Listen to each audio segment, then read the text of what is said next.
Lembu korban lelong 3999 sahaja. So anda kata kalau korang ada plan nak buat korban tahun ni, korang tak perlu nak spend banyak. Harga cuma RM3,999 sahaja. Boleh bahagi 7 bahagian untuk kawan-kawan korang, untuk family korang. Nampak? Lembu ni tak adalah kecil. Korang cakap, oh bang 399 mesti besar ayam. Ayam apa? Bapak besar kot. Tengok ni. Yang dia ni 173 cm. Duduk sebelah yang 200 kilo ni pun dah cukup besar.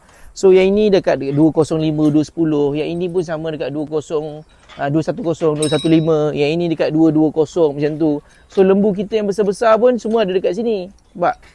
Lembu kita murah-murah je. Paling mahal pun RM5,000 lebih. Okey lah, nampak? Semua elok-elok, baik-baik, boleh pegang. Tak ada nak gigit-gigit kau, nampak? Okey je. Manja lagi. Nampak? Manja. Okey. Harga dia RM3,999 saja. Kita nak lelong bagi untuk korang. Kalau korang tak plan nak buat seekor, tak ada kemampuan, buatlah sebahagian. Serendah 835 saja untuk satu bahagian lembu. Tapi kita ada installment plan 3 bulan. So sebulan jadi 278 sahaja. So korang tunggu apa lagi? Limited stock. Korang DM saya cakap saya nak info korban. Nanti tim saya akan reply segera.